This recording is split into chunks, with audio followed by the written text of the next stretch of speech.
There's Gasewicz, Arif, Mike McFarthing, and Jilani. So we have appointed an order of speaking, and just to give you an idea, what we're going to do is each of the candidates has 6 minutes to make an introductory statement explaining why they are the candidates to choose. Then we have 4 formal questions that they saw last Friday, to which each of them will have 2 minutes to answer. Then we will open the proceedings for questions from the floor, specifically to one candidate or generally to all of them. We'll limit the responses to 2 minutes, and you don't know, but we have a timekeeper here. And then finally, when we've run out of questions, we'll have a closing statement from each of the candidates. So the first opening statement is Gasewicz. Thank you very much. It's a pleasure to be here this evening. I have been a long-term resident of the Ward 8, 30 plus years. I've raised my children. I went to schools, local schools. We were privy to the development of the rec center. And I was delighted to see the Allandale train station develop. I was also very involved with the school board for 10 years as a trustee for the Simcoe County School Board. My background is in healthcare. I was a nurse in many capacities, in industrial nursing, in hospital nursing, in pulp and paper safety for the province of Ontario. I also then went on to human resources. I did human resources management. And my final position was in corporate business, in real estate, out of Vancouver, and I traveled all across Canada and the United States in that capacity. So that's a little bit about me. I'm delighted about being here because it is my community.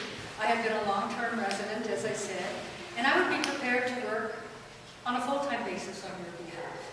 So thank you very much for the opportunity to be here, and thank you very much for the opportunity that this school has provided for you to provide this opportunity for candidates and you, the citizens. Thank you.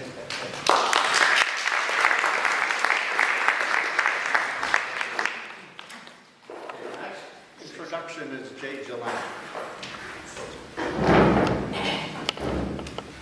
Good evening, guys. My name is Jilani. I'm running for the council for Ward 8. And this is my 3rd time running this thing, not the first time. I'm a long-time resident of the city of Derry, and I'm a small business owner. I work every day, and my work is giving me opportunity to understand the problem and the situation, what's happening in the city. And the thing why I'm running, every day I think about it. Why our property tax is raising for the past 14 years, non-stop. And this year is the lowest tax increase. And all you guys know why is the lowest tax increase. Obviously it's election time. And the life and opportunity bring us to the point again to decide either you guys want to change or either you guys don't want to change. Not just property tax. There's a zero progress to getting any kind of industry in the city. And you guys all know that. Zero industry. In the past 4 years, what's the score for our jobs here? 167 jobs altogether. What's the property tax raise here? 14%. You guys can think if that makes sense to you guys. I don't like to be standing here and talk to you guys. This is why I'm here, because why everybody pointing on the east side, you do it, he do it, I do it, I take a chance. I said, I'll do it. And that's what I'm here for today. Thank you very much, guys. I'm Arif, I am your current councillor, and I am running for re-election in Ward 8. I'm very happy to be here, and I've been happy to be a part of sitting with meetings with the Allandale Neighbourhood Association over the past about 21 months. I'm also a resident of Barrie and Ward 8, and I've lived in Barrie for about 14 years. I also own a business. I own a mortgage brokerage that focuses on assisting people to find suitable financing in small and medium-sized business as well as personal concerns. It is with that background in finance, as well as auditing, as well as basic economics, and good understanding and scrutiny of development plans, because I do provide financing for pre-construction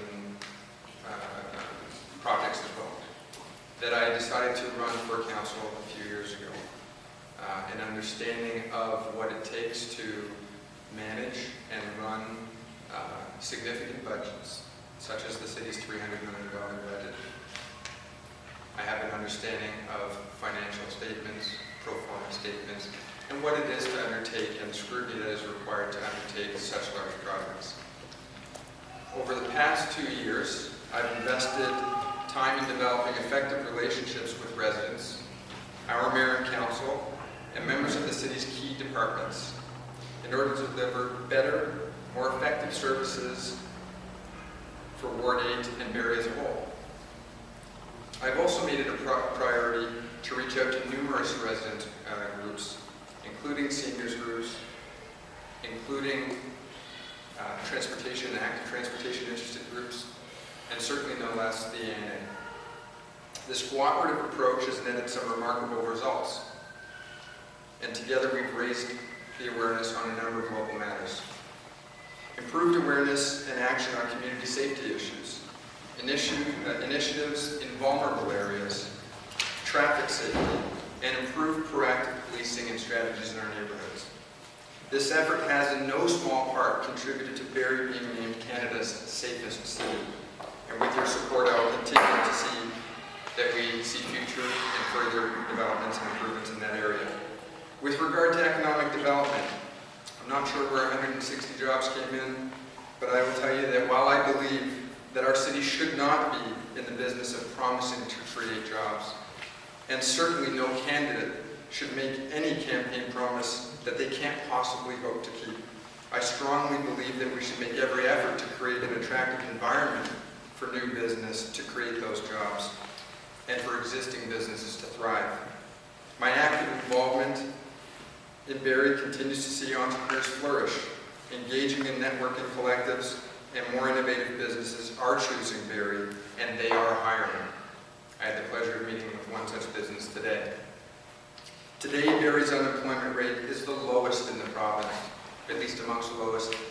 It's somewhere in the range of 5.5% to 6%, depending on which month you're looking at. And yes, many of those jobs do include part-time jobs and retail jobs. But with respect, some of these sectors that people are critical of have actually been the outperformers in the market, with retail alone creating over 1,200 jobs in Barrie's Ward 8 alone in the last 2 years. And that's just retail. That has nothing to do with IBM or the data centers or Cogeco and the hundreds of millions of dollars in investment that we have seen in the last 2 to 3 years. With regard to infrastructure, another key priority has been in addressing the inevitable growth and revitalization challenges that lie ahead, while keeping costs down. I've worked with our asset renewal team to prioritize the urbanization of Bayview and Huronia. Work is finally underway to rebuild these stretches. Reconstruction work on Bayview begins this fall, with a message and a notification going out actually today by staff. Improvements to Huronia are being included for the 2015 budget. Additionally, I remain committed to the much-needed Harvey Big Bay Point and Mackay Road interchanges. Streets will be less congested and safer for pedestrians. Transit has seen its challenges, no doubt, lots of growing pains, but with your help, our transit department has addressed many of these issues.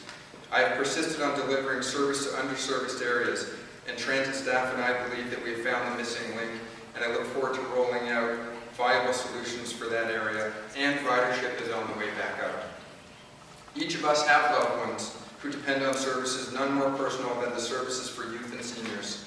I remain committed to ensuring that the city improve access to programs that develop our youth through programs that nurture solid character, as well as ensuring that our centers continue to offer increased services that promote a healthy quality of life.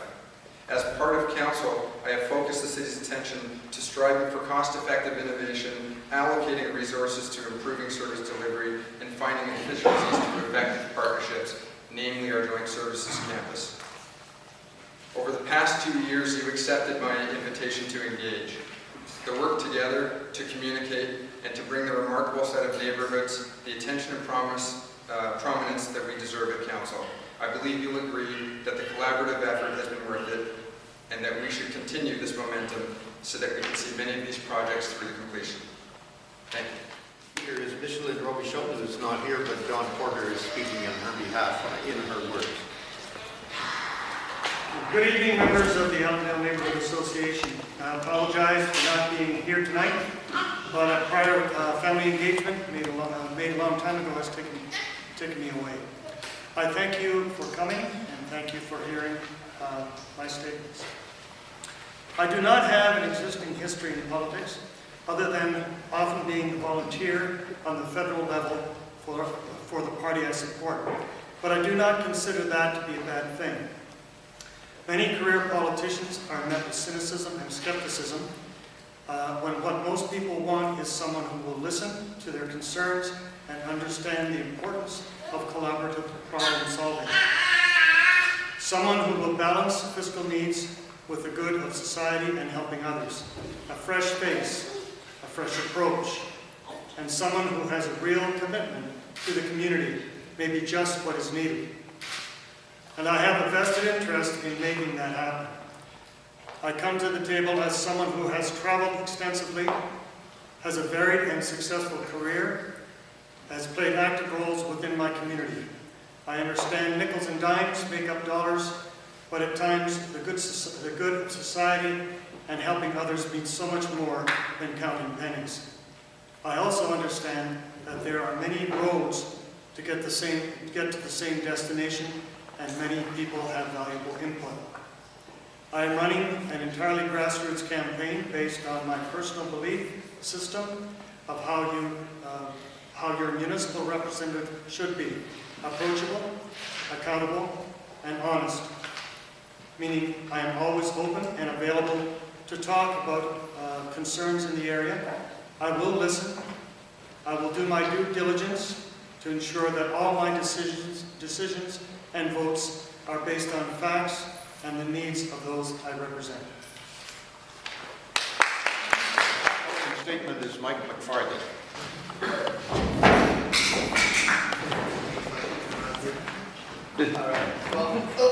Falling down, yeah. Oh, just let me warm up here.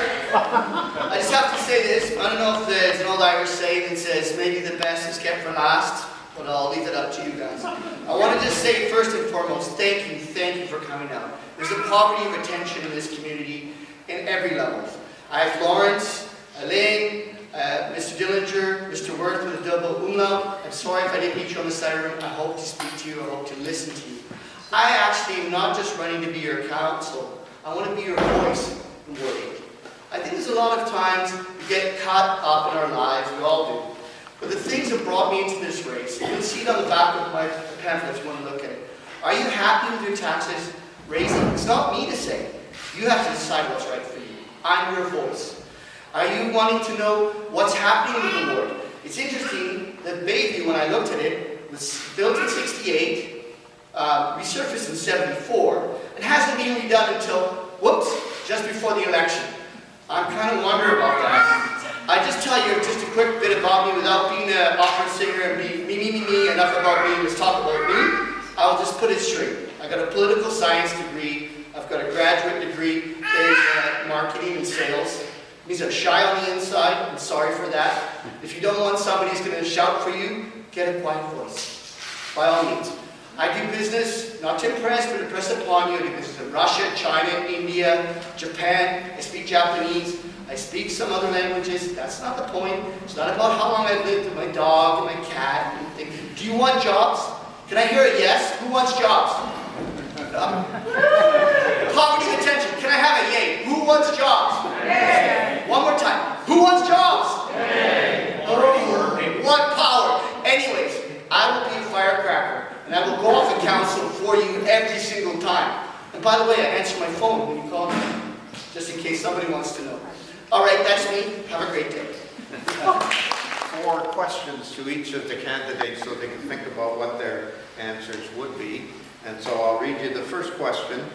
The redevelopment of the Allandale train station is one of the biggest single issues in Ward 8. If done properly, it can act as a catalyst for the redevelopment of the Allandale neighborhood.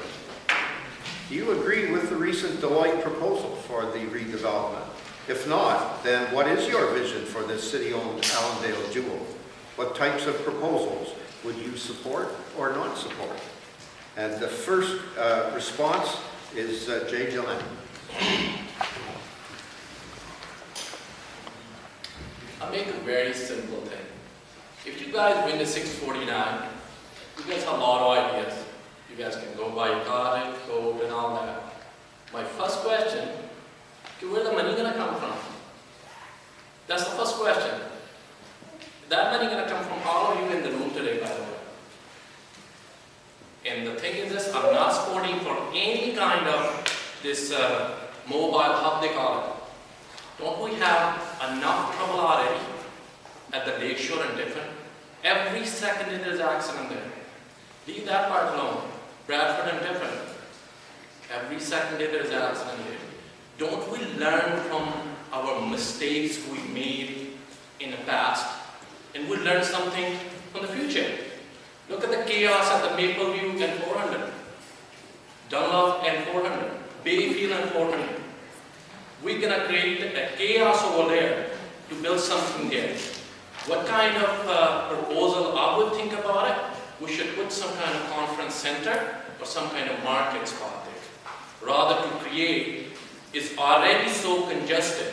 Or we can put the parking there to plan 30 years ahead of time for all those people going to take a train. We should expand the parking to start with before even we go to build some kind of hub or some kind of something like it doesn't really make sense to me. And the money at the end of the day is going to come from all you guys' pocket. Thank you very much, guys.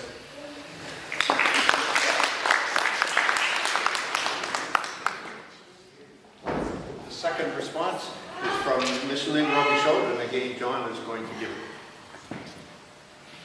It is my belief that many of the recommendations in the Deloitte report have strong merit behind them. However, they do not supersede or override the community need for more public space and preservation of history. The reason I fell in love with Barrie and moved my family here was because of the wonderful way it has of combining history with modern amenities. This is a way to engage the community while maximizing value and increase tax revenue. All we need to do is look at the model of the Distillery District in Toronto to see a mix can work.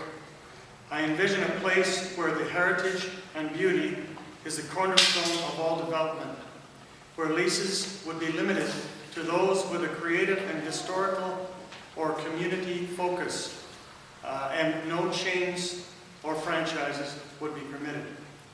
A wonderful small theater for young people, a community room for rent, for events, shopping that will both bring tourists and their money in, and lead them to walk around the area and explore all of what Barrie has to offer while viewing a gallery of local art history. To limit it entirely to public space would be a boon to locals, but would not bring in revenue and responsible growth we have a chance to create here. Thank you very much. I think that this particular question needs great consideration. I think that the council and councils have been struggling with this for some time. I would support parts of the Deloitte recommendation. I was involved with the Allandale Neighbourhood Association quite a few years ago, not a lot of years ago, but when we were looking at the school districts and schooling and the collapse of the school and public school in this area. They were very eager to have the development of small business. I'm a strong proponent of the development of small business. I believe that the lakefront is the jewel in our crown. I think it brings in tourists. I believe the Deloitte suggestion for a tourism office is a good one. I hate to see the refurbished train station sitting there and not in use. I would like to be able to be an effective voice at council to make that happen, to get it into use, to get some revenue from it, and to get the plot forward. I also believe that there was contention with regards to the legal aspects of this happening or not. It was contested for some time. I believe that has now come to a cessation and we can move forward with it. One of the things that struck me in one of the articles that I was reading is that the CAO, Carla Ladd of Barrie, said that the value of these properties has not been calculated. And I find that amazing. How do we know what we're going to do in terms of moving forward until we understand clearly what the value of those properties are? I believe if we jump into a knee-jerk response to this, we shoot ourselves in the foot. The Allandale people said they wanted small business here. I'm a strong supporter of small business. My family were small business people for several generations. I support Deloitte to the degree that I agree with some of it, but I agree that it has to be studied much more. Okay, I know. Please apologize in advance. My grade 8 sort of audio visual. If there's any teachers in the audience, please. Okay. Let me show you what I'm putting here. These are the pictures. Let me do us a favor and move that table back.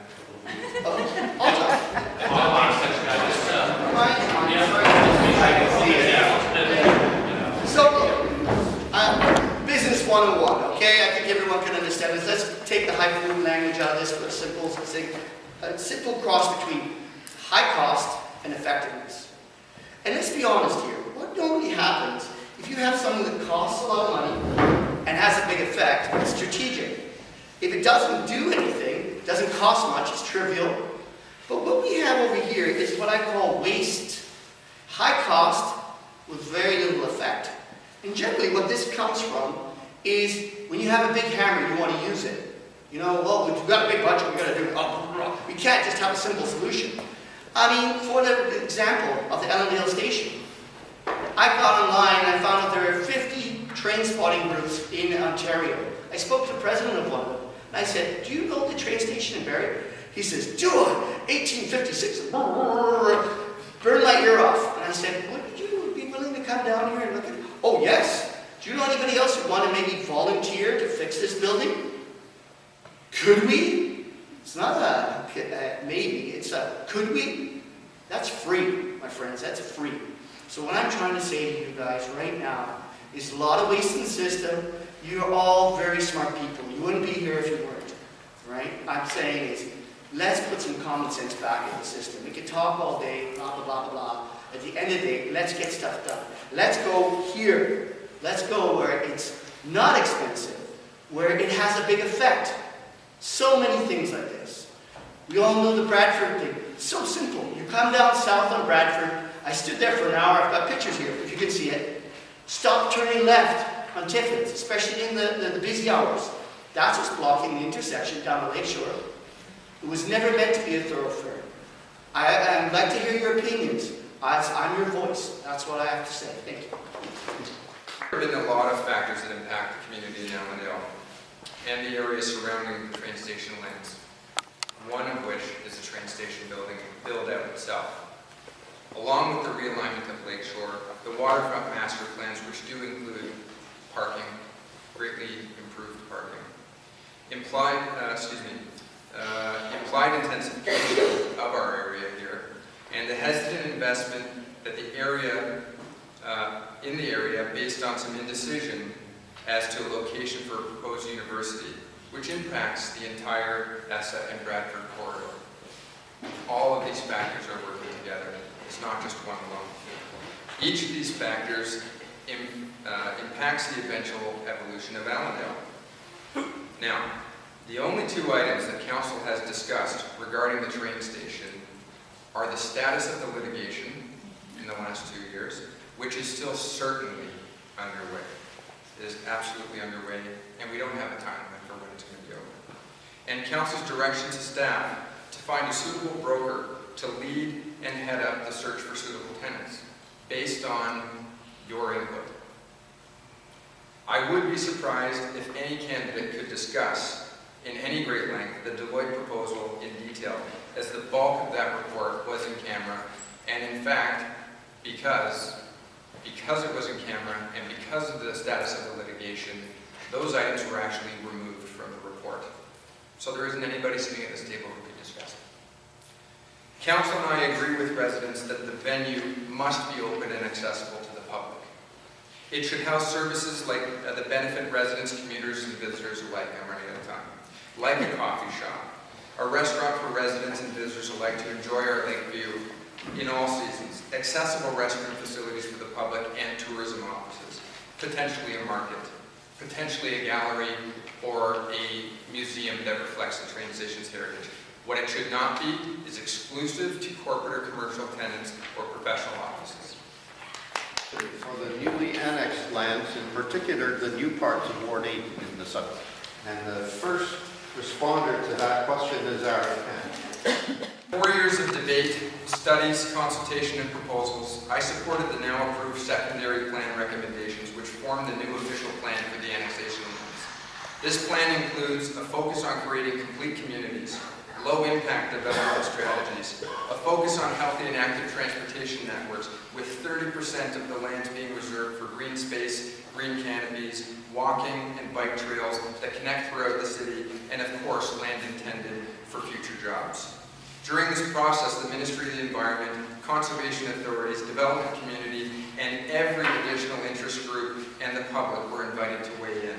The process was entirely inclusive.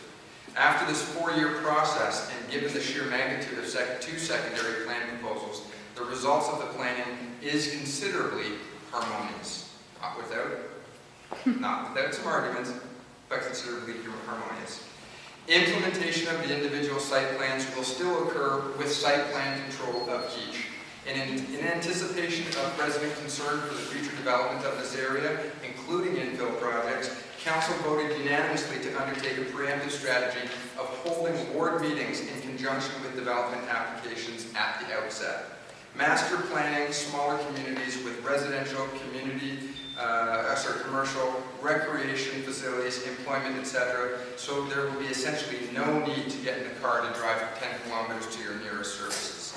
The city is in the process of acquiring undeveloped lands for the creation of a recreation facility and parks and fields, etc. in Ward 8.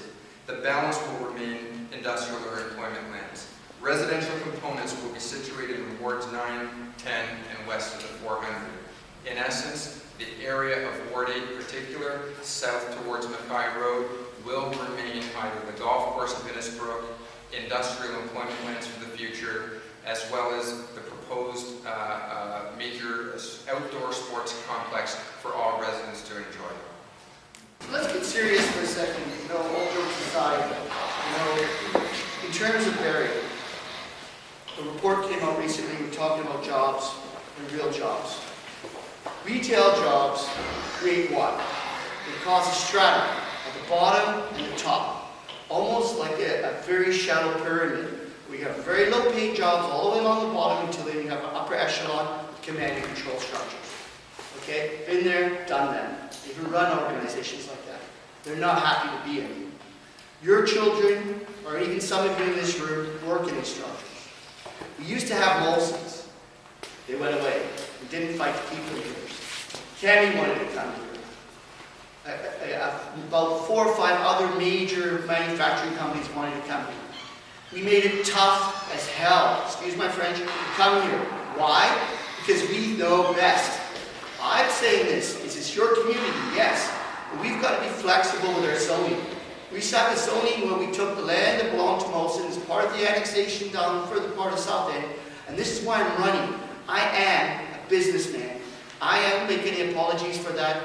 I know how to get business done. Every single day of my life, I'm in a meeting, gritty, cut and thrust with business people. I understand what they're looking for, and I'm saying I won't bring anybody here that we're not looking for. But when you open a door to your house and say, party, come on in, what do you get? You don't get the people you want. You RSVP them. That's all I'm saying is, if you want jobs, you want them to happen, I'll do that. Thank you very much. You guys to raise your hand, the question I'm going to ask you. Salem and Hewitt secondary plan, how many people in this room is aware of that plan? Please raise your hand, guys. Please. I'm gonna tell you guys what's the plan is, guys. From now is 2031. They are putting 975 houses there in all that land. Salem is the best land, best part of it, and I can explain for you guys' knowledge today. And the east part of land is the Hewitt Executive Plans. It's a very common sense, everybody having a brain here. How are we going to support 975 houses? Where's the job? Where's the industry? Are we going to create a bedroom community again? Everybody going to drive to Toronto? Or the builder's going to buy that land on a dime? This is a serious case here, guys. They already put it in the plan already. If we don't stop it here, it's going to be 975 houses. Is none of you guys in this room here going to get benefit of it? Builder going to get rich. That's the nature of this life. Poor going to get poor, rich going to get richer. We can stop this plan right here before we get too late. Thank you very much, guys. It's important for everybody here in the room to understand clearly how this all rolls out. It rolls out over a period of time. As councils change, as governments change, the intensification idea is out there. We're looking at many of the questions that were asked to me as running as a candidate. Do you support or would you support industrialization and whatever?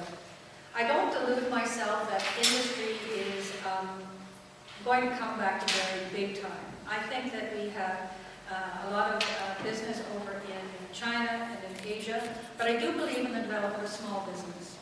It's very hard in the annexed land and in terms of the planning for the province along with the municipality. And we are, after all, here today to talk about the municipality. Read carefully about what it means. We're working into a $210,000 population in the intensification plan by the year 2031, which is only like 17 years away. When you look at your quality of life and what's happening in Allandale versus what's going to be happening as they put sewers up, infrastructure, further out, ask yourself the question, what's going to happen with Allandale? The money you want in your community is here, in the Allandale area. You want development of small business, you want the enrichment of the lakeshore, the use of that facility that we've so beautifully renovated, get it up and running. Take a look at the strategies and the surveys with regards to professionals that can take a look at it and tell us how much is this land worth. And also, from a real estate perspective, I don't know whether it was Arif that mentioned it or not, but I think it's a very wise idea. We had realtors taking a look at the cost or the money to be returned from that bulk of land. Have we heard anything yet? Have we had any offers? Have we had any plans? And I think it's important for you to ask those questions about development. Is it coming here or is it going there? And in the end, there is one city, but you do have a vested interest in your community, as do I. I understand the need for more housing in Barrie, as more and more people realize the beauty and the bounty available in this area, while still being within a commuting distance to many jobs. I also believe in the importance of a walkable neighborhood. Annexing land for urban sprawl only benefits a few, and in the long run does more harm than good. I believe it is important, as development takes place, that we remember to create parks, social areas, community centers, and paths. When people can walk to stores, shops, like butcher shop, bakers, they meet neighbors on the way. They engage in their surroundings and notice when things may be amiss, like vandalism. They take ownership and pride in where they live. It promotes physical activity, socializing, and commerce. It supports small business and strengthens the community as a whole. This vibrancy and richness is my vision for the redevelopment of the newly annexed lands. It's closer to home in many ways. The intersection in Tiffin and the lakeshore has become a concern for residents wishing to cross the bike walking paths surrounding the parklands. With the walk signal coming to at the end of the green light and left turn traffic backing up at busy times, residents attempting to cross on the east side of the intersection are put into danger. When when the pedestrian crossing signal comes on and is not clearly seen by those turning, and they tend to follow each other around the turn regardless of the light and the fact that there are pedestrians crossing. This has been brought to the attention of council and law enforcement officials, yet the problem has not been dealt with. This is only going to get worse as traffic increases, and we would like to know what you will do to correct this dangerous situation. And the first response is again Micheline and Robichaud. My first and immediate reaction is that in all high traffic and high pedestrian areas, the need of the pedestrians must outweigh those of cars. For safety reasons, a minor fender bender between two vehicles will likely be a headache and maybe some dents, whereas I have seen firsthand the effects of a car turning right at a red light, while only looking left for braking traffic, and the extreme damage it can do to a person. In my own case, a friend of my son's, at the time 9 years old, who was pinned beneath the car. I do not believe in these areas. I do not believe in these areas a right turn on a red should be permitted. As well, and without having been a former member of council and not knowing what options were looked into, if enforcement can't seem to keep up with the problem, it may be time to look at a more unique idea.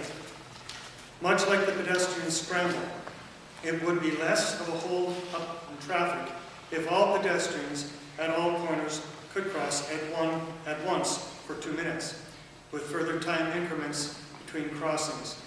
That having every set of lights be a combination of cars turning and people crossing. My observations over the last year, especially since the new transit plan and hub was implemented in August, and seeing the congestion in the area, I did ask for a complete traffic review and traffic flow study. The city has recently installed a communication system along Essa Road that would improve system and signal optimization from Ann to Bradford, and also monitor Lakeshore and Tiffin. Specialized equipment will allow staff to review at the Essa Road corridor, looking to see if modifications are required, and they can remotely monitor this operation and make adjustments based on traffic patterns. Staff had met with representatives of the Allandale Association and discussed issues around pedestrian traffic. Staff was instructed to install yield and pedestrian signs facing both directions on Lakeshore, turning towards Lakeshore and Tiffin, and turning onto Lakeshore Drive. We also had chicken tracks and dashed lines installed to direct you to your lane, and installed to better delineate how vehicles turn from the beaches on Lakeshore and towards Lakeshore along towards Manette's Point. Zebra striping was also installed to further delineate where pedestrians should be crossing the street as opposed to jaywalking wherever they saw fit. Front-end staff was asked to check how many requests we received on this intersection as they are tracked, and in the past 2 years there was only one concern for pedestrian display that was missing, and that concern was addressed and fixed. As evidenced by the exceptionally well-received signalized pedestrian crossing on Bayview at Spring Home, where it is a standalone pedestrian crossing, staff is reviewing future opportunities to provide similar crossings on Lakeshore, including alternative opportunities such as down at 5 Points. I would have liked to have seen a level crossing at Bayview and the tracks, which would have improved traffic flow and taken much of the pressure off of Essa and Tiffin. Thank you guys once again. I think about it. What could be the possible solution to this problem? It took me about a couple of days to think. Then I go back. Big property tax share. Go towards policing and fire. I love those two departments. They are my favorite departments. But I come up with a temporary solution and come up with a permanent solution for this situation. It's not going to resolve this situation until somebody's going to die in that intersection. It's not going to happen. It's not going to change. put the zebra crossing, put the lights on, anything. There's one way which is a temporary. We need a rush hour time. Rush hour, we need a cruiser there on those intersections with the lights on. Number one, that's a temporary solution. Number two, permanent solution for that problem, we have to build overpass for that thing, for the person. That's the only solution we can provide a safety for the people, those who walk there. Thank you, guys. What did I say last time? I said the arrow up was cost, the arrow is effectiveness. Now look, I have my opinion. You have your opinion. We all have opinions, okay? My knee hurts. What do you think? What do you think? What do you think? What do you think? What do you guys do? Go to a doctor? Maybe, right? So I got on the internet, the magic box. I said, magic box, how do I solve this problem of the intersection? Guess what? I found 3 people that live in Barrie who retired, who have like 20 or 30 years traffic flow experience. You take the wonderful report that was so kindly done in camera. It seems like everything's done in camera. It's like a Nikon shot. Do you want to know something? You would rather have an open office. I'd like to be your voice to do that. But coming back to this issue of the turning, look, I agree with what you're saying. Use the facilities, use the cruiser. $115,000 guy in a $60,000 car. I don't know if that's the solution. I would say we should engage the community, take the reports you've already paid for, leverage the talent we have in our community, figure it out. But on one thing's for sure. Let's take opinions out of this. Let's take emotion out of this. Let's look at the facts. Let's observe. Let's get the professionals involved. And let's try and do this with that elegant trade-off. Maximum effect, minimum cost.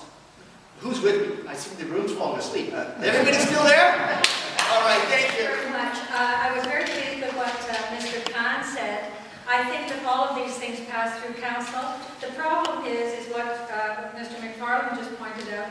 So it's McFarthing like a penny. Cheap but uneasy. McFarthing, I apologize. The arrows I would use is opinion up and decision across. And oftentimes what happens is opinion goes right up, but decision takes a long run out to the right to achieve the end results.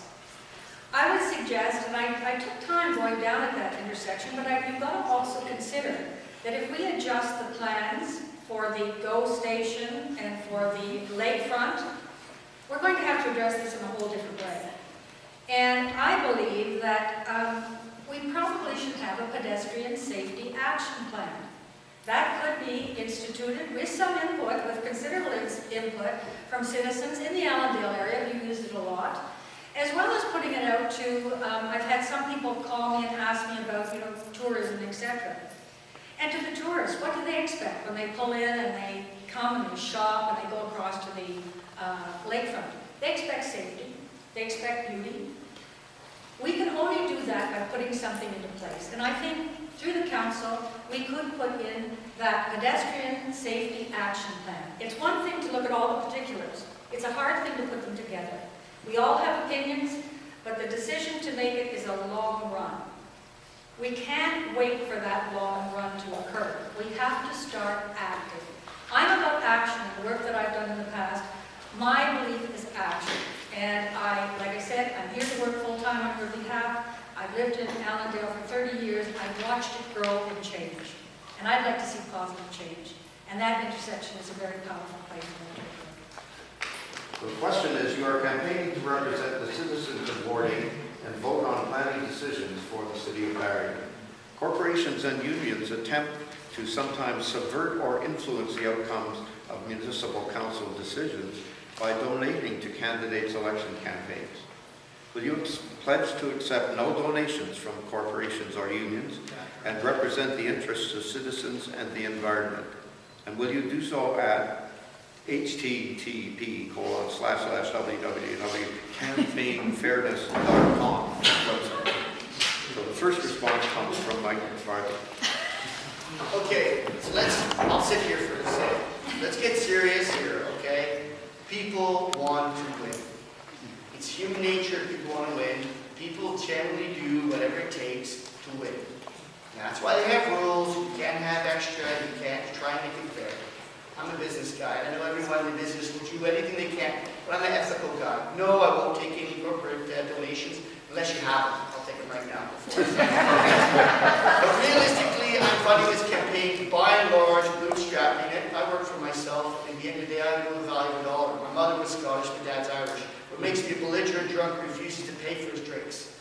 So in a nutshell, all seriousness, I'm working for the community, and I even forego a salary if I went to be. I don't know if anyone else here, show of hands, anyone here, would any of you guys commit to work for free?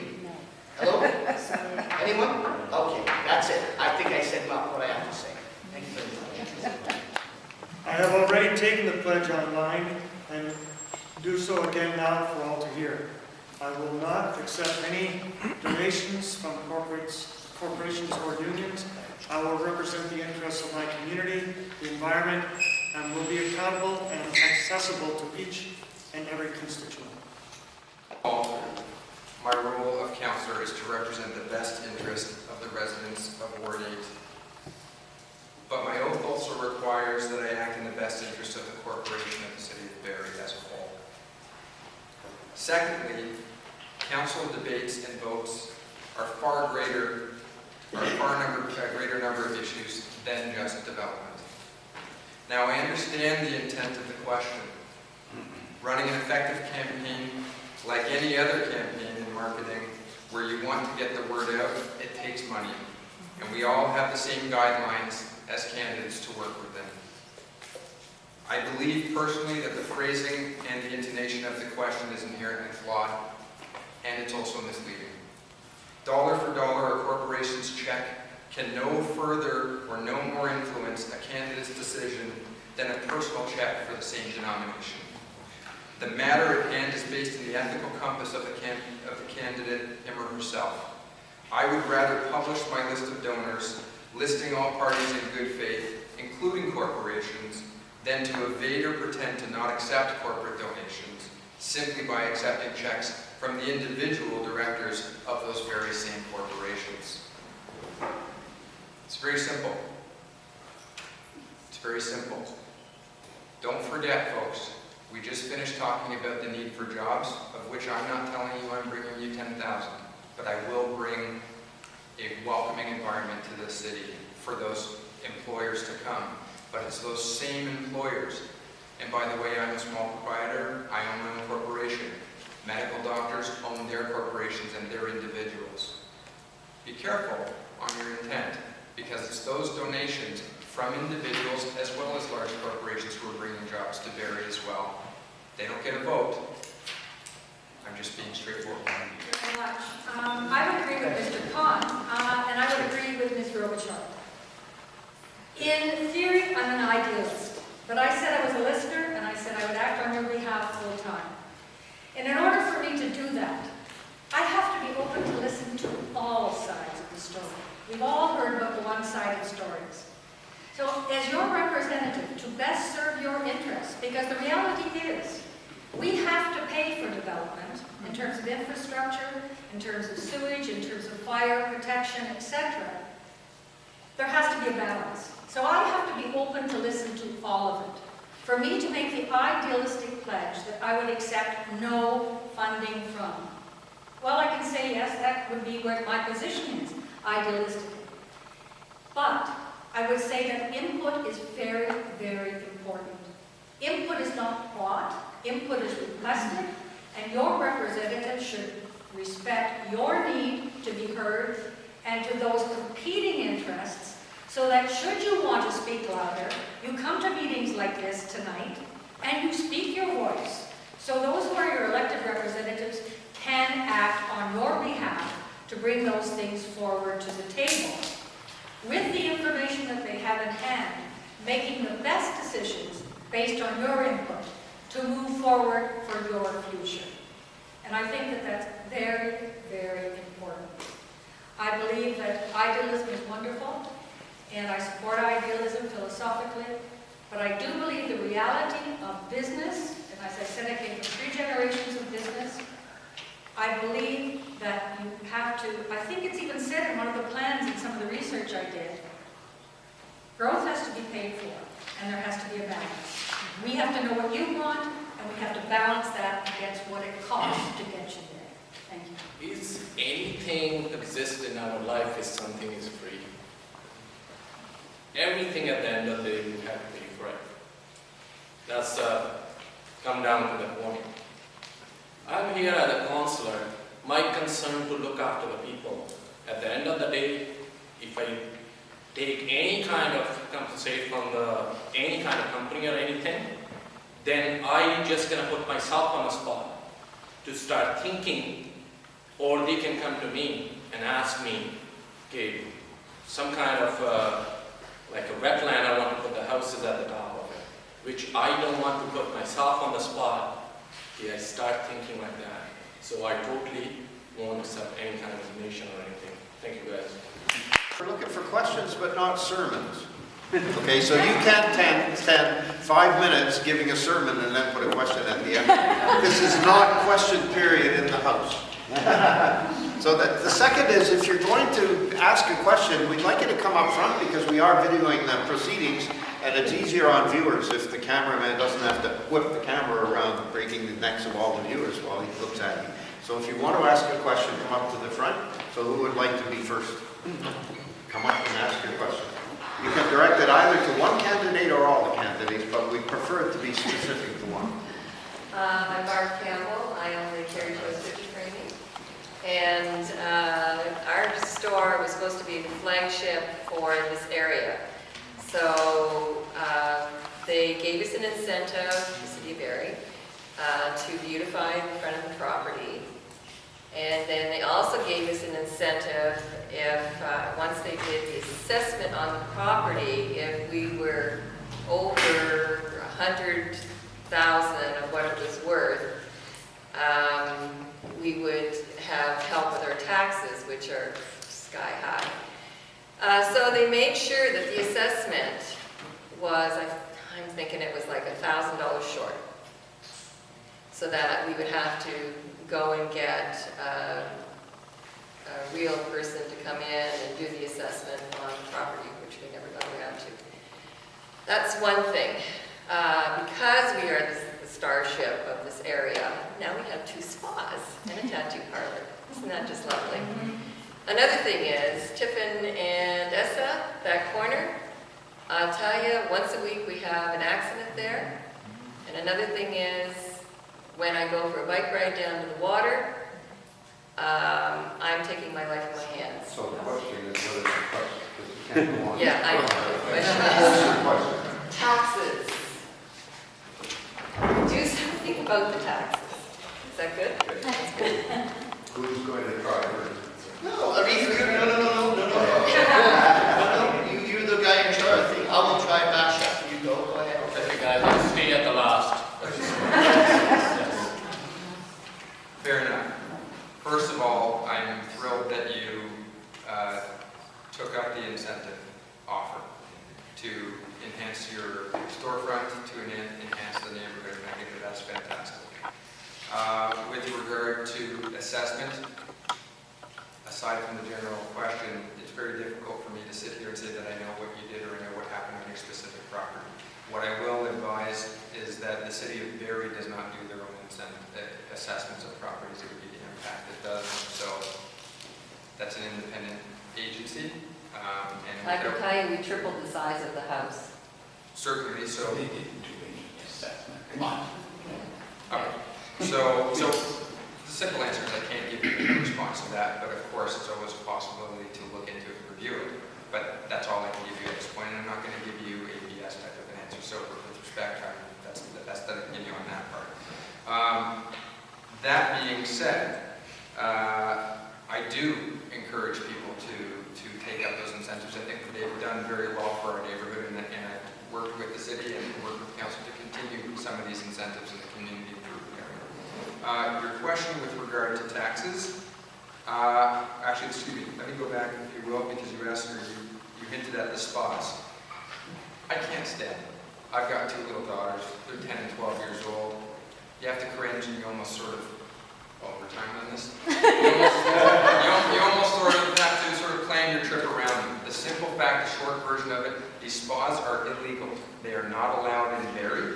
They are not part of licensed However, the challenge we face is that the Supreme Court is currently figuring out the prostitution bills and the sort, and once that's figured out, then the police will be empowered to enforce the laws that don't currently exist and therefore cannot be prosecuted. I'll speak to taxes after. I will come back to taxes. Oh, ladies first. This is such a gentleman. Oh, you don't want to. If you want to be silent on taxes, I'll bring more down. I'm more than delighted to speak on taxes. As I said, in order to get somewhere, you have to fund the development of a city through taxes. The real trick is the balancing of appropriate taxation for the needs of the city as decided by the residents moving forward. And you people have input to be able to say what you think and how you feel. You can have less of something to have more of something else. But you have to give input, because your politicians are only as good as your ability to tell us what you feel the balance should be. And I think that that's very important. And I also believe in incentives, as I said, for small business. And I believe that sometimes we have to give a lot to get a little. And as a city and developing in a growing city and an expanding city, maybe we have to find more opportunities to give a lot to get a little. And those little things are going to build. The population is going to build very quickly. The taxation base is going to build very quickly. But you want it to build the right way, and you want it to benefit your area here in Allandale. Okay. Sorry, Mrs. Campbell, Barb, I don't know. I assume you're done and dynamic duo. What's your name, sir? Norm. Oh, okay. So I'm going to ask some real pointed and direct questions to you because this is a direct case. And I'm honestly a business guy. So let's not work in hypotheticals. Everyone should have a job, the attitude stuff. Let's get down to the nuts and bolts of it. You bought the property. You developed the property. In the development process, did you have anyone engage with Impact directly to tell you what was going to impact on your taxes? No, No. they never came to see Okay, us. so in business, and you see me talking about this when I got an international business consulting, it comes down to this. It's really kind of hard once you half-bake the cake. Oh, I should have been vanilla. It's chocolate. So I'm encouraging you guys, as a business association, to engage with talented people who understand these things, can find people who would be able to say, you know what, if you did this, is it your tax load is going to be this? And you as a business owner can figure out, wait a second, let's not put that fence. Let's do this. I have to say, you've got to fix the rules. The rules are probably skewed. But in the meantime, in your case particularly, we have to, now coming to this spa issue, I will put it this way, it's human nature. People like to do nefarious things under cover of anonymity. It's very simple.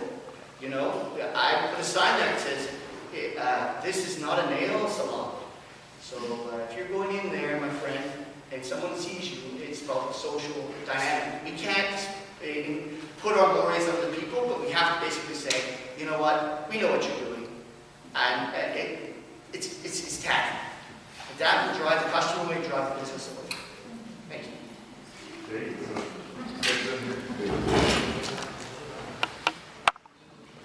Mrs. Campbell, I'm not going to beat the bush here. I'm going to just start straight here, which everybody will understand that. If your income is $3,000, right, and your spending is $5,000, what you going to do at the end of the day? Either you're going to go bankrupt, or either you're going to leave the city. Is it plain and simple? At the end of the day, when the election is going to happen, you're going to get the statement in the mail. And you have only one choice. Something will call it a take it or leave it. What's my point in the whole thing here? Something will call it a balance the budget. Where our priorities are and how much money we have. And that's the only way. I'm not saying I'm going to stop the tax. At least we can freeze the tax with the 5 years and we can go with expansion of the city. We can freeze this for the time being. But what I'm saying, to balance the budget, we can put the CN Tower by the lake. Where that money going to come from? Which you said is the tax money. Thank you very much, guys. I'd like to reverse that. You give a little sometimes to get a lot. For example, from a development perspective, if we are encouraging small business and they're prepared to do something and build a lovely building, but you penalize them so desperately with taxes or development charges or whatever, it makes it unreasonable to be able to do that. And so they walk away. And I would prefer to see more stay and give a lot or give a little to get a lot more appropriately and have them stay than the reverse. And like I said, taxes, we need taxes. That's the only way we grow. But I think that we have to look at particular incentives.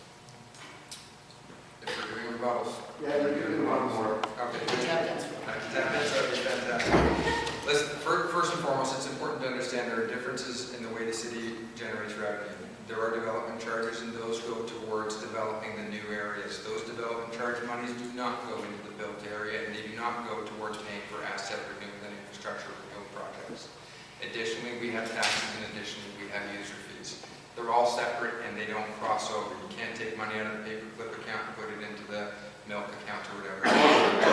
The simple facts are, and maybe people won't exactly be thrilled to hear this information, but based on our comparators, our taxes are not the highest in the province. They're not great, they're not the highest in the province. People like to compare us to Toronto. You can't compare us to Toronto. If you want to compare us to Toronto, you'll have a city that looks like Toronto with skyscrapers everywhere. And I'm not sure that people want that. The simple fact of the matter is where the taxes are, is we have aging infrastructure. Let's back up just for a second. We had a nearly 10-year consecutive period in this city where we had 0% tax increases. And during that same period of time, the council and mayor of that time decided to spend reserves. It maybe was a popular move, maybe it was a popularity stunt to get re-elected, but the simple fact is we have no more money. Our reserves were depleted. It does take money to regenerate and revitalize our city. If we don't have the money coming in, how are we going to pay for it? Okay, Jay, one more time. One more minute, guys. Okay, that's right, 1 minute. I'm going to draw a very economic graphs here. I'm not going to draw anything complicated because we are talking in general. 45% most money people, making money people, where they live. They live in Oakville and Burlington. 55% of Ontario population, they live all over Ontario. Today where we're standing, go check you guys, your houses and square feet, and compare from the P region to Halton region, and you guys can find your answer right there, guys. Thank you very much. Okay, we need another question now. Question for you. What is Barry's actual debt right now, and what are we paying in interest on Barry's debt?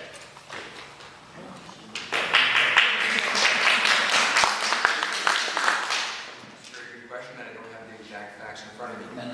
If I had known, I would have brought them for you, but I can certainly reply with that. I would like that, just Sure. to know what our actual debt is, Sure. because our taxes are steadily increasing, and how much money are we wasting in interest? I'm going to ask one more time, your name, sir? More than John, yeah? Yeah. Okay. So, Mr. Dillinger, I have those facts, and I'll email them to you today. How's that sound? What does that mean? Okay, I'll print it out for you. Give me your address and telephone number, I'll come over to you. And sorry, I didn't get my rebuttal. Bar and Norm, I'd actually like to talk to you offline and actually see if I've got a friend who actually specializes in this kind of thing. Maybe you can get a reassessment. I know he says impact, but there are people that deal with that, so Well, I have a question. When it's my turn after everybody else, that was my rebuttal. The next question is over here. How many questions do I get? Is the first One at a time. Okay. Let me, all right, as far as this all relates to taxes, I would stand as a little difficult, all right? If you want to see wasted money, why don't you go to one of the industrial areas where they're giving free lunch and see how many city trucks are parked there? I think I counted 6 or 8 at one of the industrial places. So they all have time to go for free lunch with city trucks on my dime. Okay? How come no one, not one supervisor was there to say, guys, I think we need to be working here? That's one question.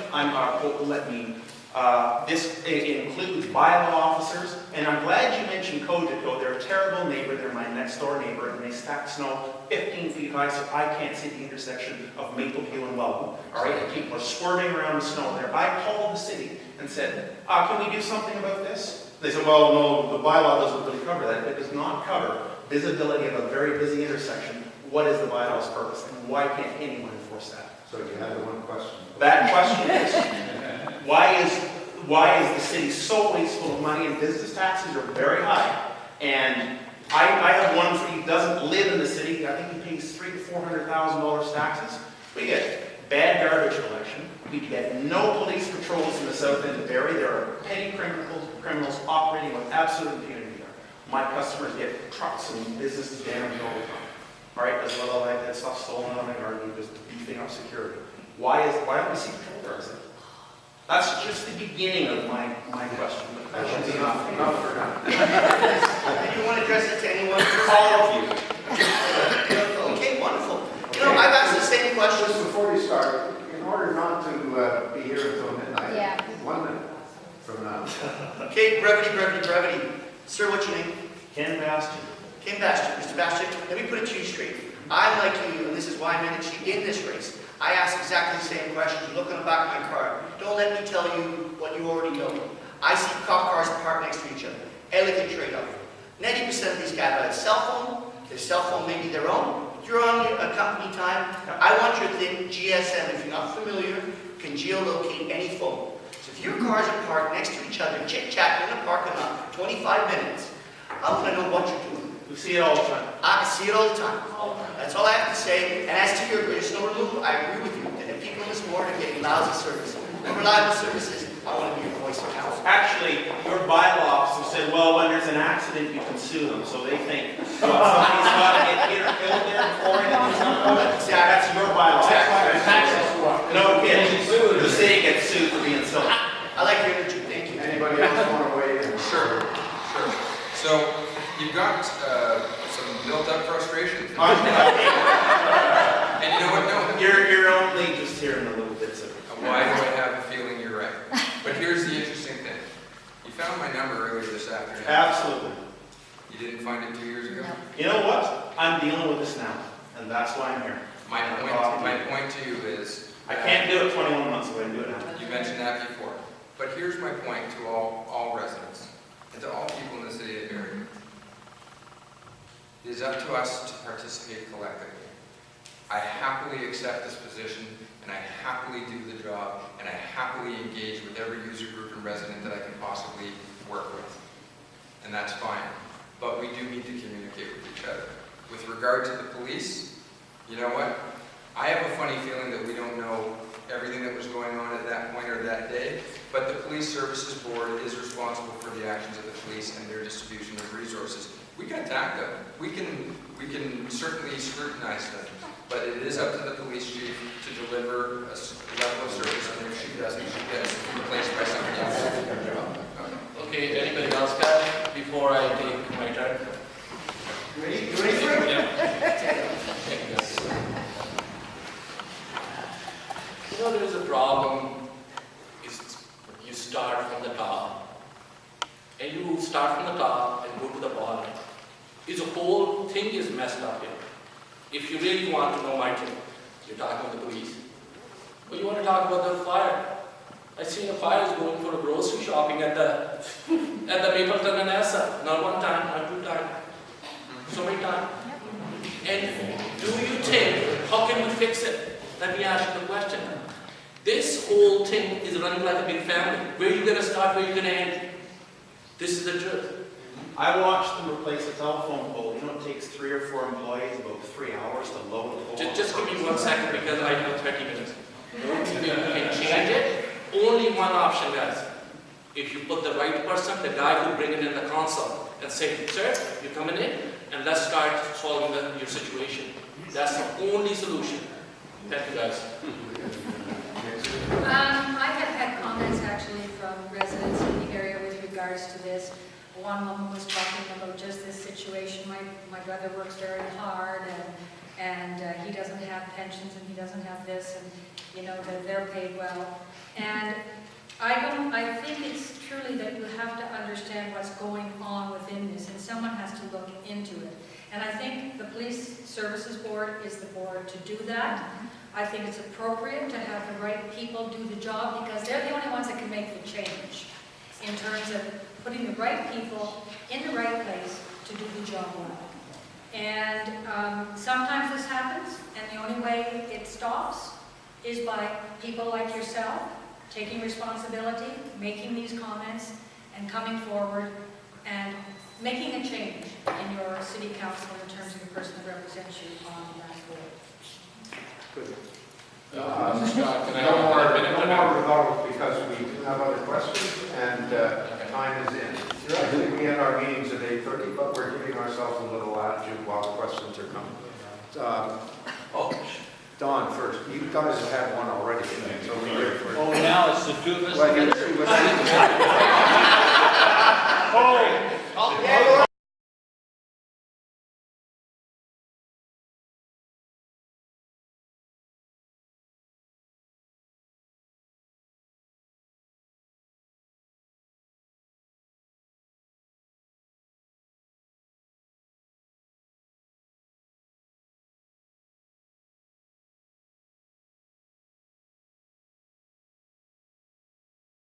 Announcement of a medical facility that's 83,000 square feet, 70 doctors, and hundreds of support staff with high-paying jobs. We've got the data centers, we have medical technology firms, and we have McLean Engineering, all that came in the last 3 to 4 years, and that will certainly skew that data. And back at that time, our employment rate was considerably higher, around 10, and now it's down about half. Okay, good. Okay, let's get the show on the road. Arif, they tell you that it's not a duck. If it walks like a duck and it quacks like a duck, in my opinion, it's a duck. Okay? I'll go with that. No, let me just finish. In a nutshell, I know Kevin McLean, who actually owns McLean Engineering. He came to Barrie because, to be honest, the snow on 26 is very tough to go to Collingwood, and they restricted him on sound ordinance. That's why he's here. He's not going to be expending spending. I spoke to some people. I will find out more detail on that. As to the data center, how many people with grade 12 or intermediate college are going to get employed there? Limited. Let me put it to you. By the way, there's only 4 or 5 please, jobs. just 2 seconds, make head at the time by 30 seconds. I brought a $100 million group here, Chinese. They weren't listening to me. I got 30 minutes with the business development manager. This is the kind of things that makes me want to roar. And I'm saying, look, I'm going to go to council, which put me in a voice. I know enough when I see a duck. Okay, I hope you do too. I don't know where to start. Let's talk about the data center, guys. Which I initially mentioned 167. There's so many high qualified, you need a PhD in order to qualify for that job. Maybe some guy gonna get the security job, or maybe clean up the floor in that building. But anyway, I'm not gonna go talk about that. I'm talking about 20 years ago. This place was a better place for everybody to live and work here. What's happened? What happened? If normal job you go to, if you don't do your job, you're out of that job. And now here's a security of income here for next 4 years. Until we don't change this thing, it's not going to change. We can't bring it from 48 to number 1. We have to start from the base. But we can start, and only we can start if we put that musical chair going on in the city hall, if we put the right people on those 10 chairs, and we're good to go, guys. Thank you. My name is Dave Botting, and I have my question for everybody for my Hoagie just got speed bumps on right by Sheer Park. Granville, which is right across the street, is growing with a lot of young kids. So my question was, when can speed bumps be put on Granville? Because when there's an accident on Burton and Essa, Granville becomes the main access road up and beyond the accident. And in rush hour times, it doesn't matter if there's an accident there or not, Granville still becomes that access point, getting around the lights. So what is the possibility of getting speed bumps put there to slow everybody down? Thank you. You want to take They start first this time, we'll go the other way across the table. So you want to start with me? Yeah.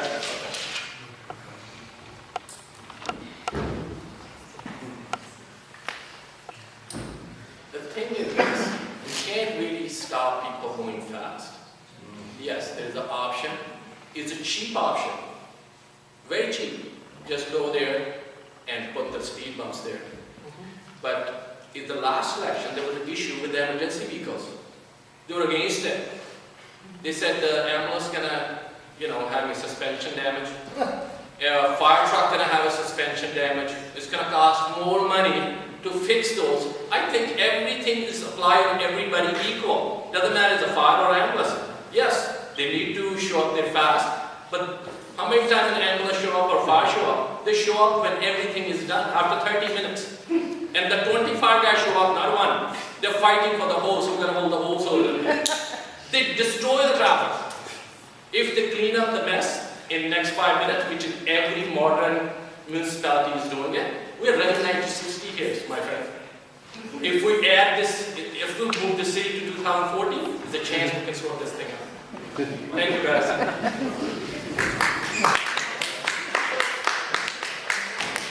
First of all, I wish I had a neighbor that would go around asking questions from me. That's fantastic. You can tell Mike, in my opinion, there is so many layers of bureaucracy within our government. Remember my line there, cost versus effectiveness? We've got committee of this, committee of that, investigation of that, and this, that, consulting, and Grand Poobah, and you know what? I'm sick of it. I'm sick of it. If somebody is there and they're there just because there's another layer can do it, I'm saying let's figure out the most effective path. Facts, not taxes. Facts, not excuses. Thank you. Well, I am thrilled to hear that. Here's a simple fact. You vote for you. I'll consider, but here's the thing. When I was elected, I went out with one statement. I do not intend to pretend to be the jack of all trades or the most intelligent person and an engineer of everything. That's not my job. My job is to communicate with you, to hear your concerns, to listen to you, to be competent enough to have an intelligent conversation and a debate with those people who are intelligent enough or experts in their field. Experts, sometimes a little bit overused. Here's the facts. The fact of the matter is that there is no way that I'm going to support somebody saying, I'm walking in with anarchy and I'm going to do this for you and vote for me because I'm the greatest guy. Guess what? That's not going to happen. You want your council to do their homework. You want staff to do their homework. And you want engineers and people with degrees who can go out to other communities and look at what those best practices are.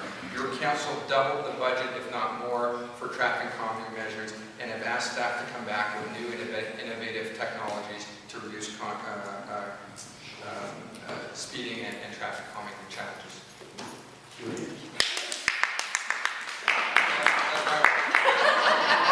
I was almost tempted to say, after some of those comments, maybe we should be looking at a benevolent autocracy here. It might work more effectively. But I did do some reading about the speed bumps and the quieting, and the question you asked was a very direct one.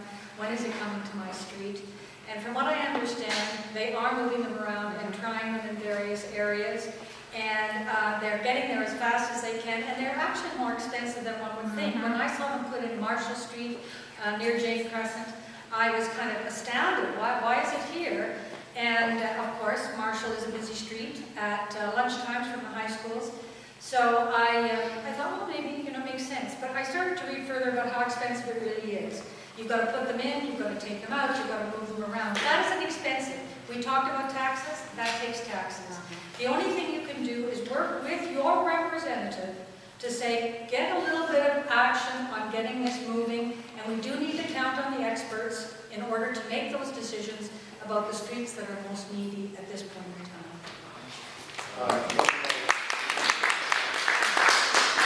One minor commercial here, the ANA can make representations on behalf of residents, and if we hear about some problem, we have, I remember Jeff Lehman once saying to me, the trouble with the ANA is it's a very effective operation. They're such a pain in the ass.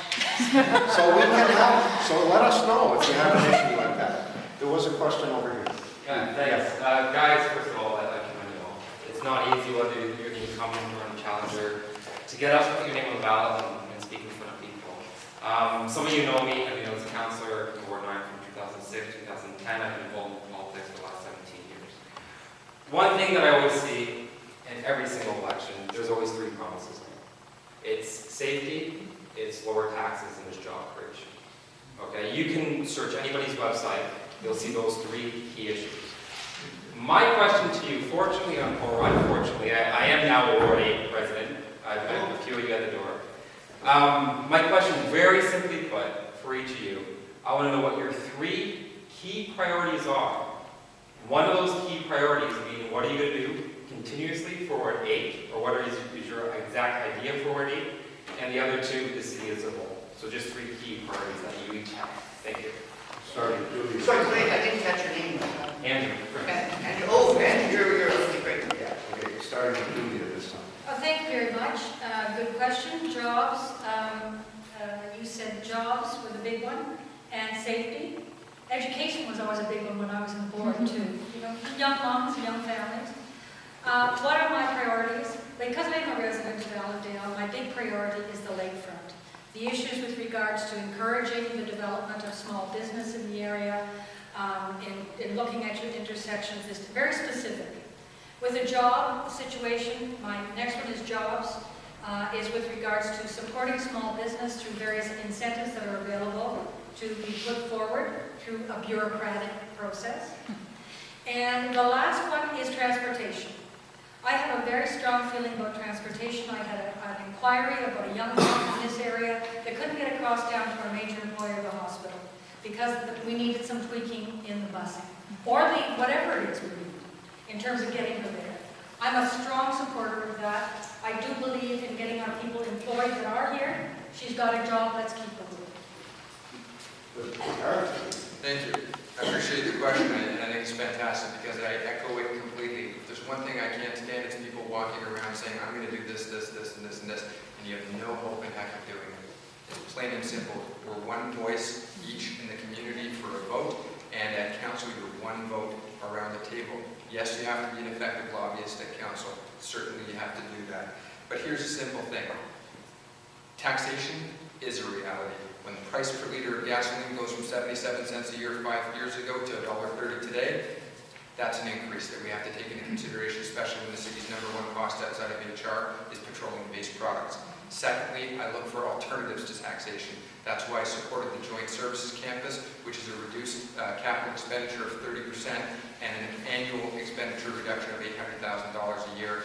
And it's innovative across Canada. It's innovative, and it's going to offset the drive or the need for taxation that we talked about. Lastly, engagement with the public. Communication, effective communication being available and engaging with you to participate.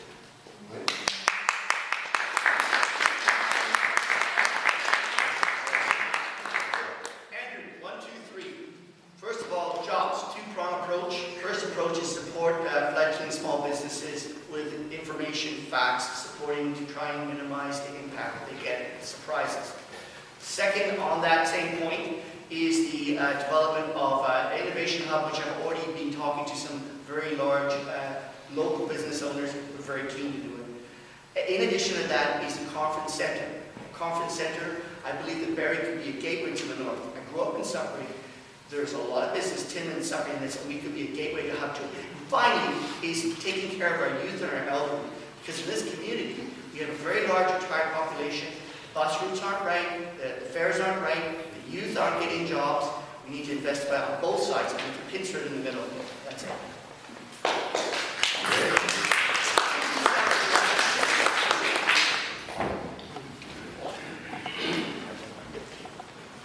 Every day I have a dream, I'm going to change the world.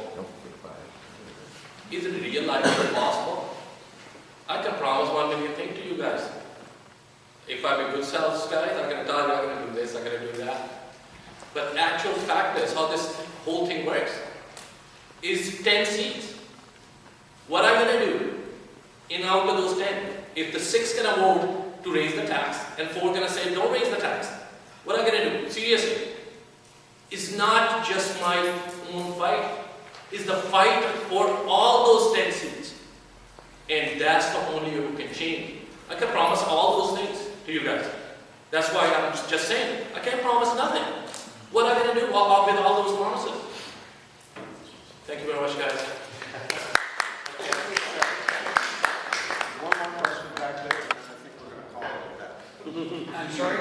say? I said one more question and then we're going to... You put me down already and you told me I didn't have to vote. No, I didn't. Yes, you did. When your wife stood up, she said my husband and I. So like she was obviously speaking for you as well. So you're the first question. No, nobody speaks for me, sir, except for myself. Okay. I don't know about you. Does your wife speak for you? Sometimes. Oh, Sometimes. I'm sorry, politically though, we both have our own voice. What we'll do. But anyways, I'm leaving, but I just wanted to say that my name is Norm Einson. I was born and buried in 1944. Yes, that makes me 70. Great city. I've been here a lot longer than a lot of you, and I've seen a lot go on in this city. All I wanted to say was safety. Essa Road is one nightmare, and there is going to be, I see tankers going down there at night at huge speeds. We don't have a median there. It's going to go off the road, and someplace it's going to be gigantic. And I went to the police with this in mind, with speeders. And they told me, this is what they told me. It wasn't one of the policemen that was parked up at the fairgrounds, because they were too busy off in the field, parked all together. My question would be, what do we get for our tax dollars in Ward 8? We get sweet bugger all. And so the policeman said to me, you know, as it is on the 400 highway, this is what he said, 400, let's get a question. 400 highway, the policeman said to me, you know, they do 120 now. Nancy, let's get a question. If you would They do pose the 100. question, then we can have an answer. But we did agree at the beginning, no sermons, and I'm seeing a sermon. So please pose your question. What is your question? My question is, what can we do about the speeding and the loud noises on Essa Road? That's my question. Avenue too. Do you think they're going to put a speed bump on my road? All right. We'll start in the middle, Arif. Sir, thank you very much. We'll go Julie, then we'll go Dave. First And and then we will have foremost, one more question. first and foremost, I appreciate the emotion. I really do. Thank you. I certainly do, and I'm sure everybody does. And I think that's fantastic. I'm glad you got your question down. With regard to police, please understand one thing. We're not all painted with the same stripe. They all may drive a car, it may all look like a police car, but that doesn't mean that that's their obligation. They may be assigned to traffic, they may be assigned to robbery, homicide, they may be assigned to something else. Again, I'm not going to tell you, make a promise to you about what those two officers were doing in the field. Okay? But with regard to Essa Road, take a look at what's being done on Hearst Drive and Arda Road, for example. Traffic calming measures by way of what's called road diets. I'm not telling you that that's going to happen on Essa Road. I'm saying your traffic services department is studying, absolutely studying Essa Road. And Essa Road will likely have a turning lane in the middle, bike lanes on the sides, and traffic management patterns are coming in, perhaps not fast enough. Please speak to your counselor, whoever that is, after the election, and make sure that you engage. Thank you. Mike? Norm, you must have some Irish blood in you because you got the fighting spirit. Let me put it to you this way, 185 plus. 185 plus. That's how many people died in Lapadante when those truckers, train for MMA blew up. 2 years before that, there was a council and a review, and people said, gee whiz, this is a lot of oil going through our town, and they're going really fast. And everyone said, we're discussing it, we're investigating it. I'm saying facts, not anything else. You know, if you got that videotape, give it to me. I'll be positioned. It won't be in camera, it'll be on camera. I'll do it. Thank you. I was going to say we should be looking at benevolent autocracy again.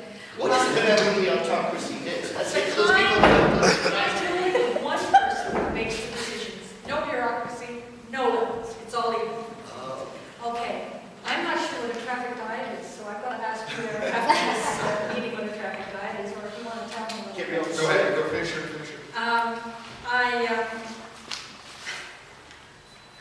Sorry, I've lost my train of thought, and I do apologize. I was so caught on the traffic diet. I I don't know whether it was a female trait or something. I was thinking about traffic diet. Thinking maybe I should be part of that. The question was, again, and I apologize. How do we slow it down? How do we slow it down? I think that this idea, and I think I understand what the concept of the traffic diet is, make it a little bit more sophisticated in terms of left turns, slowing down, all of these kinds of things. That does come with time and development, but we do count on your input for that kind of return on the comments to the council.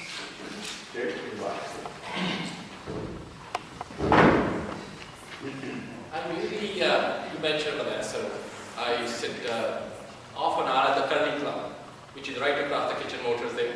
There's a curling club, Berry Curling Club. I sit at that curling club most of the time. I watch the people driving like crazy, like on the S road, going towards the Burton. I watch every day for the past 12 to 15 years. Then I went to Chicago. After a while, I check it out, like all the people slow down. In every highway, they put the police car there and put one dummy in there. People just to look at them and just slow down. And there's a prime example. Is there's a, when you're coming on the 400 northbound, right there's a hole there, we call it a cubby hole over there. There's always OPP sit down there. And so many times I'm passing a 10th line of J road, people slow down to look at it, and this guy always there. So they slow down. We can't stop them, but they slow down. And that's the only thing I can think. We should have more presence of the police. And I talk to all the police officers, half of them personally myself, I know them. And at the end of the day, they say, Jay, you're a nice guy. But what am I going to do if my white shirt guy going to tell me to not be here? Thank you, guys. Okay, no, sorry, my name is Frank Fidenzi, and I have a question in general for everybody. Actually, it stems from the comment that Mr. Collin made, where you can't compare the property taxes in Barrie to Toronto. But then why? I've been living in Barrie for 10 years now. All the developments and everything that's been coming up, you're trying to make Barrie another Toronto. Good question. Because that's what I'm seeing. Sorry? Can you give some examples, please? You're beautifying the waterfront, you're putting up condos, you're taking away its history. Actually, You're not beautifying the history, you're taking it away. I'm not sure I follow so. And you're not preserving it. Sorry, go ahead. Yeah. And you're not preserving it. You've taken away the train in front of the museum, which is the state of the lakeshore. And they're beautifying there. That's part of the rail's history. You're doing away with history. You can never do away with whatever history there is. It's always going to be there. You're displacing it. Just like you displaced the city and the county, lives of people in Burton Avenue and Wallow Park. None of your signs are in that park. We're still living there. I think it's time to pause and to answer the question.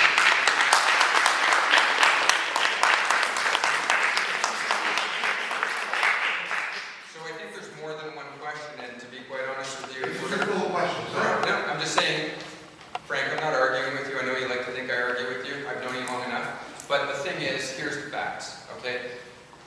First and foremost, I'm happy to carry this on after if you want to. Secondly, the city's actually doubling the size of the parkland in the lakeshore. We're not doing anything anywhere near like Toronto where it's a concrete jungle right on the water.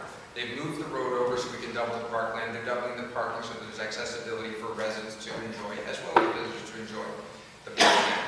The Barrie Allandale train station has been restored with that in mind as well, and the train is actually up for consideration to bring it back to its original home place. That is up for consideration. Additionally, there are 5 master plans along that waterfront that will celebrate and embrace Barrie's history, including Allandale on the Sept shore, as well as our war history and our war memorials through gardens, etc. With regard to the separate question regarding the Burton Avenue mobile homeowners and the residents that have been displaced there or stand to be displaced there, we've said it again. The matter that came before council was a planning decision based on 3% to 5% of the property. It went to the OMB. The OMB made a planning decision, and now the residents' future lies in the hands of the landlord-tenant board and the eviction. That is nothing that has to do with the municipality. Unfortunately, if it did, It does. Basically, you and the government council disagrees with and you. me The displaced people. Yep.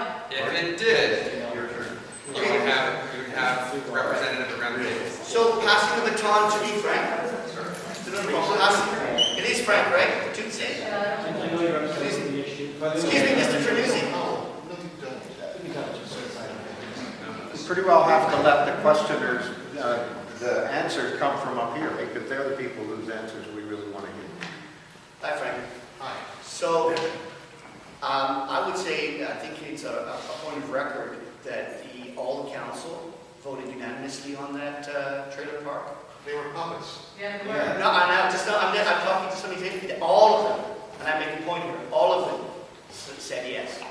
200 people. Again, they were puppets. 200 people are now on a tether whether or not they're going to stay or go. That's the thing. But coming back to the actual heritage issue, I think sometimes we're trying to reinvent the wheel. I think sometimes that there's like Stratford and other beautiful cities that are growing that did it right, and we should be engaging them and asking them for free. What did you do? How did you do it? What do you think? Use that information to inform our plan. So our plan, it balances development with our heritage. Thank you. And you're inviting me? Sorry? So you're telling me that planning merits overrule what people's livelihood should be? No. No, I was identifying the actual, was agreeing with you. Actually, I was saying, was what you had stated, I was agreeing with you. I can read you a comment that was made by someone. I think if you want to have a private discussion afterwards with any of the candidates, you should do so. But we do need to hear from the other candidates too. This is the comment that was made. Tell me. But it wouldn't have been humane to put the residents' futures first over planning merits. Who said that? Who said that? Does that make sense to anybody? Who said that? You did, in an article. Yes, you did. It wouldn't be humane to put... You said this in an article. Say it. Say it again. But it wouldn't have been humane to put residents' futures first over planning merits. I don't believe that those words came out of my mouth in that formation. I'd love to see the article. It was an article. I'd love to see the article.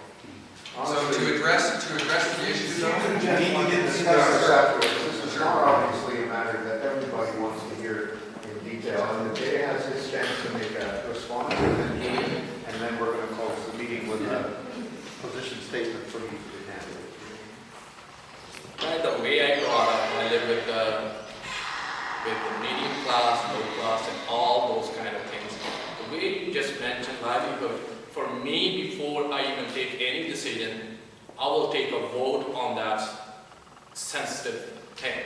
Before I made any mind, rather I put the blame on myself, I will vote, and whatever the majority goes, that's how I'm going to look at it. If it's 85-15, what can we do? Rather, I take the whole blame and say anything about the whole thing, the whole issue here. I would take a whole community put together, and I'll take a vote on that. And that's how I would proceed, if it's something, situation in my hand. And I totally understand, Frankie, your frustration. So you don't? No. Sorry. You can say that. the facts of the matter are it was outside of the municipality's jurisdiction. Julian, can I It's hear not your a opinion? matter of opinion. It's not a matter of council being puppets.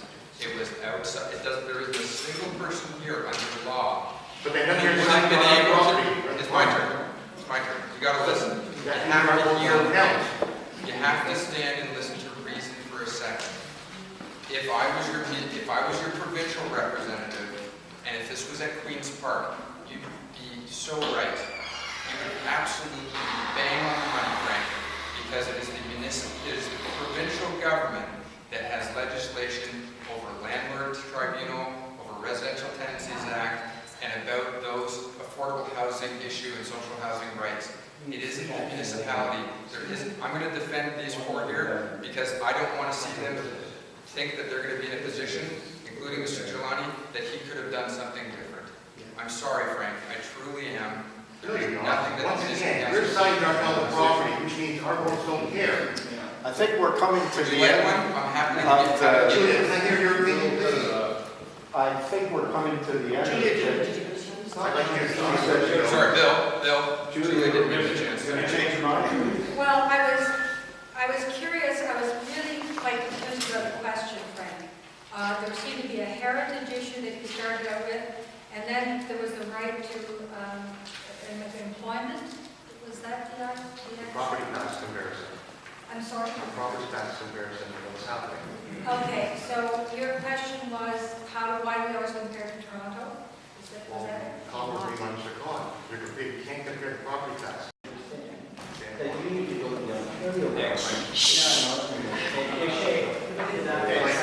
So if you could just yield the floor for me. Let's just take it down a bit. I tried to express to you my energy, and I'm going to be in all seriousness. Political science degree, I only say that so I can say that I understand how politics works. It's the art of the possible. There are many people on council. My illustrious gentleman, Jilani, who's gone to the bathroom, said, I'm only one voice. I spend every single day of my 20 years in business fighting the good fight. I understand the art of the possible. I'll take your voice to council, and I will find a way to make things as cost-effective, to keep taxes under control. Everyone I think here would say taxes, taxes, taxes, but I have to address something before I leave this room. The Allandale train station. Arif Khan owns property across from me. Now again, back to walks like a duck, talks like a duck. I'm not saying to you guys that is necessary pecuniary interest, because it's not me to say. Barrie Examiner, there's many articles to this. I encourage you to look at the facts. I will say to you this, you won't find somebody who is as savvy when it comes to getting things done as me. Thank you. I hope you will vote for McFarthing. Taxes, not taxes.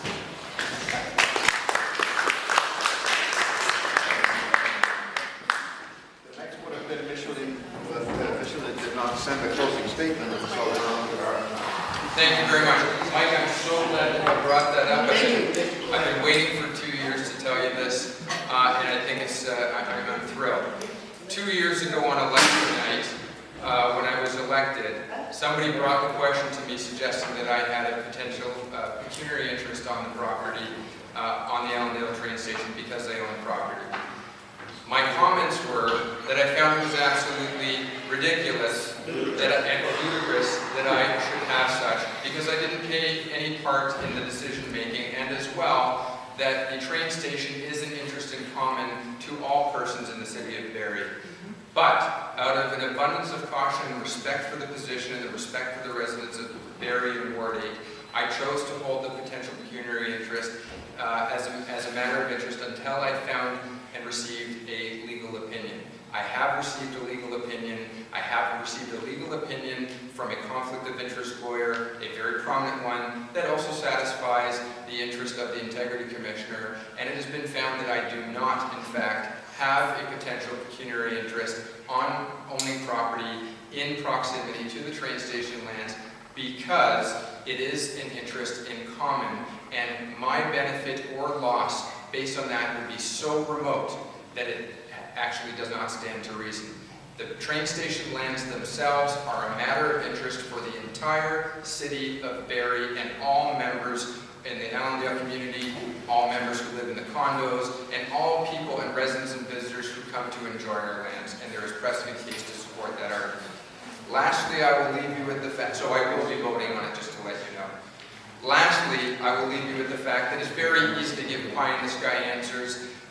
I hope that you will depend and install your next representative, one who takes the time to think things through, takes the time to provide due diligence, seek more intelligent people than I am to get information from, and to argue and rationalize those facts and bring them back to you at council.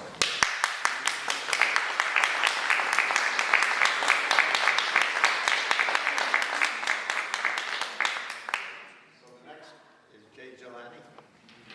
Sorry, Sean. My name is Ghulam. Is that question always raised in my mind? I always think about it before I go the whole statement, which always gonna do. Somebody didn't do job 2 years. Somebody didn't do job in 4 years. Somebody didn't do job 8 years. What you guys gonna expect for next 4 years? Find yourself a good answer for that. And that's all I'm gonna say. Thank you very much, guys.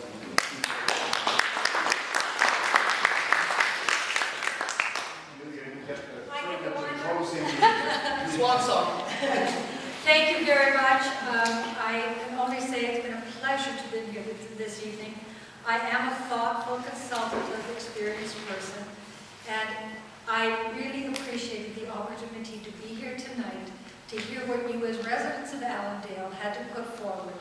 The particular things that I championed are things that I was aware of, have been spoken to me about. However, I'm open to be a collaborative person on your behalf, and like I said, full-time and a listener, and thank you very much for this opportunity.